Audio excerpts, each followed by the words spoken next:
கொடி கம்பம் இல்லை என்கிறார். நான் மறுபடியும் தொண்டை தண்ணி வத்த சொன்ன விஷயத்தை தான் அவர் சொல்லுகிறார். நான் என்ன இன்னொன்று சொன்னேன்னா, அந்தந்த வீதிக்கு ஒரு மரம் வளங்கள், புள்ள மாதிரி வளங்க அந்த மரத்தை. அதில் நம்ம போர்டு இருக்கணும்.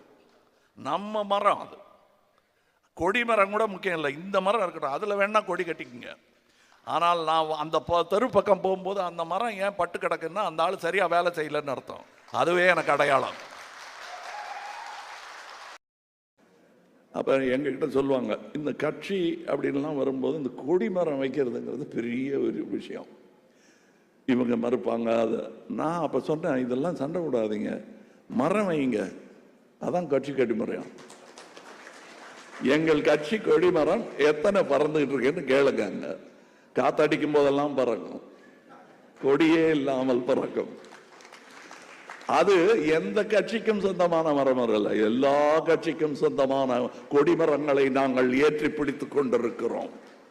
அந்த மையத்தில் இருப்பதால் அதன் உன்னதம் புரிகிறது எங்களுக்கு. எங்களை இங்கு கொண்டு ஆக்கியது நல்ல அரசியல் தலைவர்கள் தான். எங்களுக்கு கோபம் வரவழைத்ததும் அதே நல்ல தலைவர்கள் கொஞ்சம் கொஞ்சமாக குறைந்து கொண்டு வருவதுதான். அதை மீட்டெடுக்க வேண்டும்.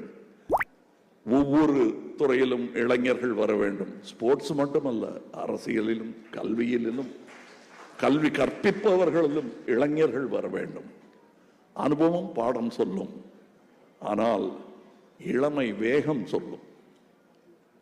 என்றால் சாதனை என்பது சொல் அல்ல, செயல்.